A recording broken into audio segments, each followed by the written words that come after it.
사무엘을 키웠던 엘리 제사장은 죄책감에 기초한 종교의 영 안에서 사역한 사람으로서 성경에 나오는 한 예입니다. 엘리는 주님을 향한 엄청난 열정을 가지고 있었기 때문에 블레셋 사람들에게 법궤를 빼앗겼다는 말을 들었을 때 그는 그만 의자에서 떨어져 죽고 말았습니다.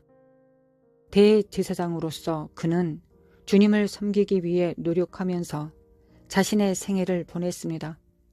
그러나 사무엘에게 주어졌던 첫 번째 예언의 말씀은 성경에 나타난 가장 무서운 질책들 가운데 하나였는데 그것은 바로 엘리에 대한 예언이었습니다. 내가 그 집을 영영토록 심판하겠다고 그에게 이른 것은 그의 아는 죄악을 인함이니 이는 그가 자기 아들들이 저주를 자청하되 금하지 아니하였음이라. 그러므로 내가 엘리 집에 대하여 맹세하기를 엘리 집의 죄악을 제물로나 예물로나 영영이 속함을 얻지 못하리라 하였노라. 사무엘상 3장 13절부터 14절. 주님을 위한 엘리의 열정은 아버지로서 자신의 무책임함을 보상해 줄 것으로 여겼던 희생들과 제물들 위에 기초해 있었습니다. 죄책감은 우리를 자극하여 주님을 위한 엄청난 열심으로 우리를 몰아갈 수 있습니다. 그래서 우리는 희생들과 제물들을 사용해서 우리의 실패를 보상받으려고 시도하게 되는 것입니다. 이것은 십자가에 대한 중대하고도 심각한 모독 행위입니다. 오직 십자가만이 우리의 죄책감을 말소해 줄 수 있습니다. 그러한 열심은 설령 우리가 영원히 희생을 드릴지라도 결코 주님께 받아들여질 수 없는 것입니다. 우리는 여기서 주님께서 엘리의 죄가 결코 용서받을 수 없다고 말씀하시지 않았다는 사실에 주목해야 하는데 그분은 단지 희생과 제물로 자신의 죄를 보상하려는 엘리의 시도는 결코 성공하지 못할 것이라고만 말씀하셨습니다.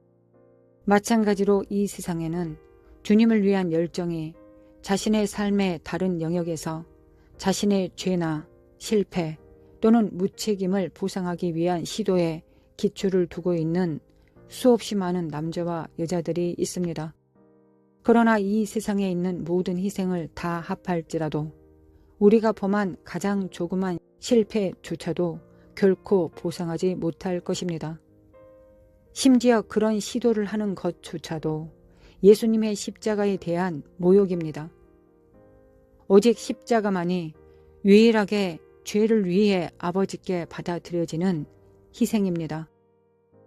우리 자신의 희생으로 하나님의 승인을 얻기 위한 시도들은 종교의 영들에게 문을 넓게 열어주게 되는데 왜냐하면 그런 예배는 예수님의 보혈에 기초해 있지 않고 죄에 대해 우리 스스로 보상하려는 시도 위에 기초해 있기 때문입니다.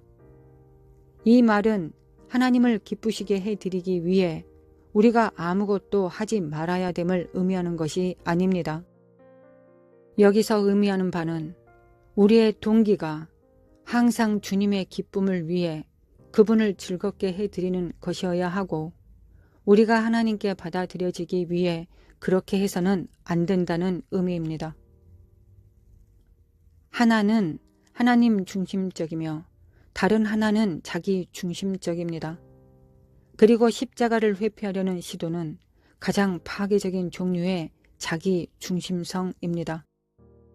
또한 반드시 주목해야 할 것은 엘리의 아들들의 죄악들 가운데 한 가지는 그들이 여호와의 제사를 멸시했다는 사실입니다. 그들은 주님께 가져온 희생들과 제물들을 그들 자신의 이기적 목적을 위해 착복했습니다. 이런 형태로 종교의 영에 속박된 사람들은 종종 가장 열렬하게 십자가를 전파할 것이지만 이것은 십자가를 남용하는 것입니다. 왜냐하면 이것은 예수님의 십자가보다 그들 자신의 십자가를 더욱 강조하기 때문입니다. 그들은 그리스도의 십자가에서보다 자신들의 굴욕감에서 더 큰 기쁨을 누립니다. 그러나 오직 그리스도의 십자가만이 우리를 하나님 앞에 의롭게 하며 받아들여질 수 있게 해줍니다. 종교의 영의 가장 기만적이고 파괴적인 변장들 가운데 하나는 바로 이상주의인데, 이러한 이상주의는 인본적인 원천으로부터 말미암으며 또한 인본주의의 한 형태입니다. 그것이 비록 가장 지고한 모범과 하나님의 영광의 보존만을 추구하는 외양을 가지고 있을지라도 이상주의는 어쩌면 진정한 계시와 참된 은혜에 대한 가장 치명적인 원수입니다. 그것이 치명적인 이유는 은혜와 지혜 안으로 성장하는 것을 허용하지 않고 하나님의 영광을 추구하는 사람들의 기초를 공격하고 파괴하기 때문입니다.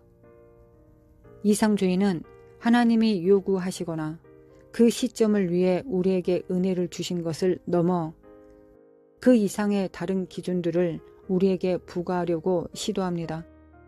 예를 들어 이런 종류의 종교의 영에 조종당하는 사람들은 자신들처럼 하루에 2시간을 기도하지 않는 사람들을 정죄할 수 있습니다. 우리가 그만큼 많이 기도하게 되는 것이 하나님의 뜻일 수도 있는 것은 사실이긴 하지만 우리가 또한 거기에 도달하기는 쉽지 않다는 것도 사실입니다. 하나님의 은혜는 처음에 우리로 하여금 하루에 10분만 기도하도록 부르실 것입니다. 우리가 그분의 임재로 인해 크게 축복받게 됨에 따라 우리는 10분이 지난 후에도 기도를 마치기 원하지 않게 될 것이고 우리는 그분과 함께 점점 더 많은 시간을 보내기 원하게 될 것입니다. 이런 식으로 우리의 기도는 1시간 그리고 2시간으로 늘어나게 될 것입니다. 우리가 마침내 하루에 2시간 기도하게 될 때 우리는 두려움이나 교만 때문이 아니라 기도와 주님의 임재에 대한 사랑 때문에 그렇게 하게 될 것입니다.